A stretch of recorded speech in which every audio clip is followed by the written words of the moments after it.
Hello again. Welcome to another TeamSync by Talent Protocol. As you know, we do this every week. We've already been discussing a little bit in terms of hot topics, follow-ups, team priorities. Feel free to take a look. We also started to include in our TeamSync here at the top in terms of the team priorities for the week and kind of the deliverables that we're aiming to launch during this sprint. So if you're curious about that, also take a look. Okay, so jumping right into it, Felipe, growth ideas. Yes, so basically just announcing that we've, after a period of brainstorming and kind of a collaborative discussion, we kind of established now a list of growth ideas that we will implement in the next coming weeks, see what works and what doesn't. And next is always me. So also good to remind that this week is the beginning of the third talent house and the first talent house outside of Europe. So a new adventure for us. It starts this week on Thursday with a welcome dinner with all winners and partners, and the talent brunch on Friday. This time the brunch will be in partnership with Erdau, which is like I know it's a female community, but I don't remember their mission. Isabella, can you help me here? Their mission is to onboard more women in Web3. Okay, cool. Thank you. So yeah, we're doing it in partnership with them. So they will bring both mentors and talents to the brunch. Next, I have a few kind of learnings that I put here. The first one is kind of just realizing that, as you know, in season 2, we kind of used this LinkedIn analogy a lot. So we're the LinkedIn for Web3, which I think initially made things easier, and it's very easy kind of in the one-on-one scenario to give an initial context on where you kind of explain other things. But I've been seeing that is more and more kind of used or even overused by other platforms. More and more platforms appear doing similar things that we're doing, and also other platforms that are not doing the same thing as us also are using the same pitch. And there's a link there. I mean, job boards and other kind of types of communities, a lot of people are using this. So it's not kind of it just looks like we're just another one doing that. And also I think none of us, including us, are actually not even near of becoming kind of the next LinkedIn. Not because LinkedIn is great, but because LinkedIn has everyone. So as the network effects, the critical mass, that will take a while for us to get there. So my kind of thought is that probably good to kind of to drop this analogy from now on. Anyone has any? Yeah, Isabella has her. Go ahead. I do. Makes total sense. I'm totally on dropping the idea. And actually, if we want something similar in the Web2 world that would compare ourselves, and I've been thinking that like over the past week, it's more like Patreon. Mm-hmm. But I would just like throw this idea here. And yeah, I mean, not using this means that we have to use something, that we have to still have like a short pitch, a very quick way of introducing us, but we will work on that now on preparation for season 3. What's the next one? Oh yeah, also a realization that we kind of always kind of moved the way of the jobs and job boards, because of course that wasn't what we're doing or looking for, which much more kind of helping people find other people to support them, and kind of wasn't about jobs. But the thing is, jobs is what both talent and companies are what talent are looking for. And so it is almost like an essential part of a growth strategy. So the way you do find talented people is by kind of using this bait, because they're looking for jobs, they're looking for, or in the broader sense, they're looking for opportunities or for exciting projects to work on. So even if jobs are not the key part of the platform, I'm not saying they are or they aren't.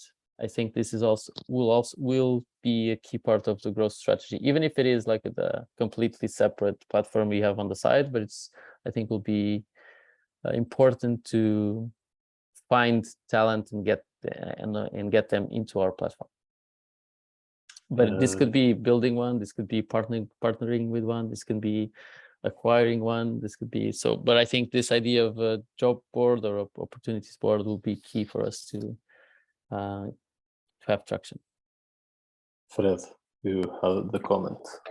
Yeah, thanks. So yeah, just a quick comment. So these two last points seem a bit counterintuitive, because we say we want to drop the LinkedIn page, but we at the same time said the job board is key. And like the thing that comes to mind when we talk about the job board is LinkedIn. So does it make sense? I think it's either one or the other, probably. So it's like the job board is really, really important. And if that's so, I think we should keep the LinkedIn pitch because it's easier for people to understand. Or if we want to go far away from LinkedIn and more towards Patreon or something else, maybe the job board doesn't make that much sense. Thoughts? Filipe, do you want to answer before Pedro? I can give a quick answer, which is or a clarification better. When I mentioned the LinkedIn is just as the narrative wise, it doesn't mean we can still be building something very similar to LinkedIn. It's just using that as your opening line. And this is mainly because it's overused. So a lot of people are saying the same. So if you're saying the same thing as 12 other people, it feels like we're not special. We're just another one doing the same thing. So we have to use other words to explain more or less the same idea. That was what I meant to the LinkedIn. And I think with the job board, it's not necessarily that the job board is a key part of the product. And that's why I kind of mentioned it can be like a separate product. It's just important for marketing and for acquisition, because that's what most people are searching for, something that we know they're searching for actively. So if talented people are looking for jobs, we want to find them using that bait, so to speak. But then that's just like even if you have like a list of jobs that are actually scraped from other job boards, but that's just acts like a bait, so that we can identify who this talent is, and then we do that process of converting them to Talent Protocol. So it's more like a growth tactic than it is claiming that we need it from a product perspective. I'm not saying we do or we don't, but I'm saying from a marketing perspective, even if we don't go the route of job boards, a job board will be helpful for acquiring and finding users. Yeah, makes sense. Thanks for the clarification. And Pedro? Yeah, my comment wasn't on this, was about the job board specifically. I posted on the chat like what I feel like we should do, which is copy the Polywork solution, which is opportunities. And also I'm taking this moment to share with you that I believe that we don't have to reinvent the wheel for everything. Like a lot of other protocols, apps, communities are doing great things. And if we see one that does a great thing and we need that for our stack, just copy. I have absolutely no problem with that. And when I look at the Polywork one, polywork.com//opportunities, that's it. That's what we need. So yeah. Yeah, I think keeping it simple and sticking to what works is ideal. So we still have 2 minutes. Yeah, I'll go fast. The next one, I think, basically just read what's in that link. It takes like 2 minutes, and that's it. Yeah, but it's a really cool analogy. I advise everyone to take a quick look. And Pedro, just quickly, I know a couple of things. I'll do it fast. So holidays were great, exhausting but refreshing. Then during holidays, I still did some work, but not that many. I had a call with the CMO of Cello, Dina, to discuss the Cello's new branding. And it's interesting to see that they have me and Talent Protocol in high regard. And we even discussed the possibility of Boys Club sponsoring scholarships for the Talent House. I think in our mind is sponsoring scholarships for women joining Web3, but because that's Boys Club mission. But yeah, I just wanted to put it here. It's on our side to follow up on the Talent House. So if Luminita, you're watching, we have to follow up here. And the last one is, we launched a bunch of things. The bounties board, the ambassadors program, the level up cohort is ongoing. All of these have owners, so that's cool. So that's winning. Perfect. Yes, there's me, right? Yeah, metrics. Cool. Yeah, so metrics this month. So we have this month, not this week. We have almost full green week. Can you go just a little bit down? Yeah, we just have one red, which is the monthly engaged users that fell down a little bit. All the other ones is not massive increases, so just slight increases, but still green is green. We kind of changed one of the metrics. So if you see talent token applications candidates in the board down here, we're now measuring the total of people that applied through the apply button in the platform. So since more or less a month ago or 2 months. And and we had 16 tokens launched this week, which is 50% more than the previous weeks. So usually kind of our weekly average is around 7 or 8 for the past week. So we kind of doubled that this week. And yeah, we had a lot more people applying, also due to the reject button that gives feedback. So people kind of improve their profile and they apply. So I think that's good. It's a good change. And I think the action point for next week is launching the referral race and see how that affects the numbers.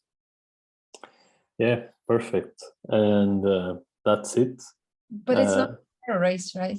That's No. the name now that I just Yeah. forgot. Okay, what's the name? What's the name of what? It's not referral race. We gave it another name. Yeah, it's the talent talent hunt. hunt. Yeah. Thank Exactly. It's like internal. Okay. Perfect. And now we have a guest. Flip, do you want to introduce Yes, I'll give him? a quick intro. Yeah. Hi, Io. What's up?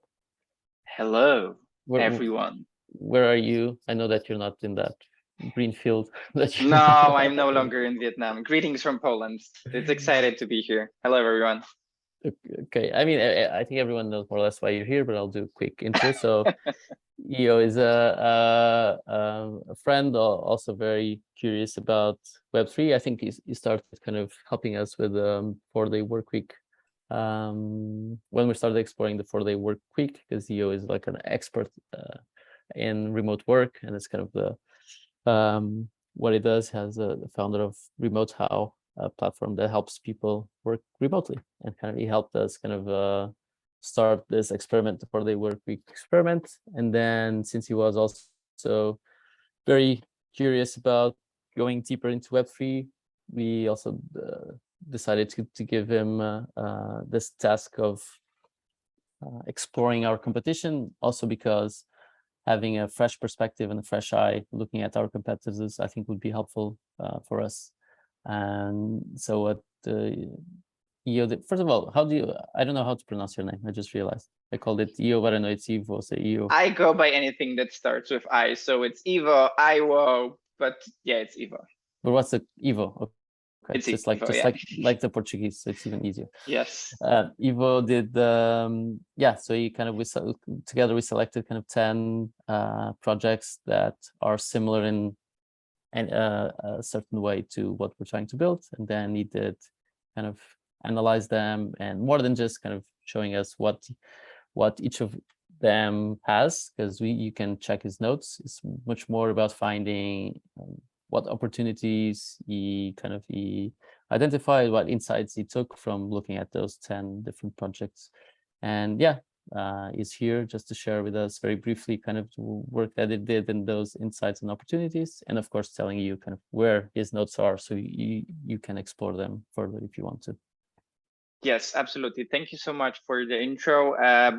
Besides beginner Web3 lover and a long-time remote work advocate, I also love Portugal.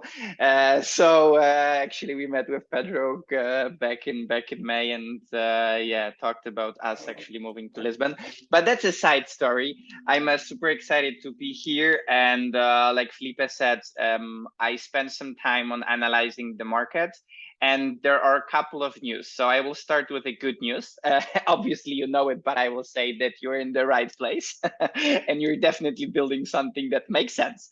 The not so good news is that a lot of companies are trying to be the LinkedIn for Web3. So there are more and more. No one is succeeding if you're looking at the true business metrics, but it's definitely an interesting concept. So I won't describe everything that I've done. You can look it up by yourself in Notion, but I will just screen share something to give you a better overview. Can you see my screen? Okay, cool. Yes. So after the discussion initial with Pedro and then with Felipe, there are basically two business goals that I focus on when working on this competitor analysis. So how to deliver short-term value to your community members and how to drive the engagement in the community, because this is something where you can win a lot by delivering this value through certain engagement aspects. And I added some additional fields in your current analysis, so you can take a look at this. I looked at also the audiences, the business models, more also from the product side on kind of features and where they put the focus on. I also tried to segment who is your competitor in a serious way and who is actually not really. So feel free to dive deeper into this. And besides that, you also have some small insights that I added for some of these companies. But I think what's most important for you is to look at the potential ideas, what you can really do to deliver this value and to drive the engagement. So I will super briefly explain them. So we have 4. So the first one is a bootcamp. The bootcamp is actually something that I attended myself for SuperDAO last month, and it was amazing, super easy to fork. I had a very good experience. So this is something that you can offer to your community that either can help them create the new or first time revenue streams, like launching product, launching service, etc. Or it can be built around anything that is like tangible at the end, because this bootcamp that I attended from SuperDAO, it was 2 weeks. There were a couple of live sessions, a group on Telegram, but the end was the demo day where you were actually presenting something that you've accomplished throughout this time, right? And I think you should look into this as a way of partnering with someone who can organize this bootcamp for you, because knowing from our own experience with Remote How Academy, 3 years ago, we launched Remote How Academy, and we launched cohort-based courses, and we've been managing everything ourselves. It's a lot of work, so it's easier just to take someone that can do this for you. So that's idea number 1, that will help you to deliver the value short term and engage users and give them tangible result later on. The second idea is like very educational driven. It's actually a cohort-based course. It can be with Remote How experts or not, but it basically, again, there is a specific period of time. You're giving people certain skills throughout this time. You have different facilitators, experts are coming. Benchmarks here are, again, either a SuperDAO in a different way of the bootcamp, or Maven. I don't know if you've heard about Maven, but Maven is a platform with cohort-based courses. It's like a marketplace. So Udemy, one of the Udemy founders took the stuff, the educational stuff into live version and launched the marketplace. So you can look into this. But forking wise, Braintrust, so a freelance marketplace that is kind of Web2/Web3 is doing this kind of stuff, and they have grants. And one of the grants that they have, actually, I can open this up for you. The grant is about education. So they have a cohort, people apply to join this cohort, and they are learning. Actually, in this one, it's also about Web3, but it doesn't need to be. It can be about anything that you know your community best. So your community would gain something very practical from this cohort base. The third option, I know that you've already started to explore mentoring. Mentoring one-on-one or mentoring circles, which is actually something interesting. And we see that I'm super into HR space for years, and we saw that in last years it became more and more popular. So basically, mentoring circle is a small group of people that meet on a regular basis, but they work on very real life scenarios. So this is also interesting for you to look at. And again, Braintrust has something similar that you can fork. And then lastly, this is more of giving bounties like the one that I've done for you to your community. And actually at Remote, how we are right now looking to not hired, but to actually find people for projects. And Polywork is a perfect example of forking this. So that's another way how you can engage community, deliver value, and involve people in projects, ideally with missions. So that's a very short overview of what happens. Feel free to dive into Notion, but definitely the good news is that there's a lot of work that can be done around engaging your talent that initially was hooked on this promise of a social token, but to give them more value besides just the token. There are so many things that you can teach them, support them, and there are also a lot of companies that you can just invite as partners or individual contributors that can do this for you. So definitely a lot of potential, and we'll be speaking with Felipe about some potential next steps to collaborate. So it might be not the last time that you see me, but I'm also open to any questions that you might have or suggestions. I still have 4 minutes before I have another call. I have 8 calls in 3 hours. It's a chaos. Thank you. Thank you for this sprint in sharing kind of your It needed to be sprint. insight. But yeah, does anyone have any questions or comments? Yeah, just want to say thank you, Ivo. Sorry, bro. But yeah, I really like that how you put the fork mentality to this. It's almost like before you came in, I was telling the team and the community that there's absolutely nothing wrong with copying. So it's almost like you taught me that. You're my fork mentor, so you see how fast it paid off. So I'm happy that it got in, and it came in really handy because I just said it before. And yeah, that's kind of Web3. Interesting to see Braintrust as a high competitor. The other ones I wasn't surprised. Roll, Rally, Coinbase, yeah, makes sense, especially because of the token sport. Underdog Protocol, yeah, it makes sense. Even though I met the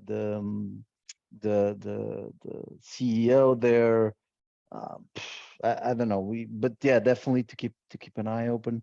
I was surprised with Braintrust because they're super focused on jobs, but yeah, maybe we have to look more at them and learn from them. Yeah. One maybe, Pedro, sorry, just a super short comment also about your targeting and like messaging. I noticed, and you will see this in some of these competitors are like laser focused on specific groups like creatives, or like even going deeper into creatives like film producers, etc. And from experience of like building marketplace, and Pedro, you know it best, going into like specific groups with like a laser focus, but more of a growth hacking tactic of like testing which group it works best. I think that might be also interesting for you to explore.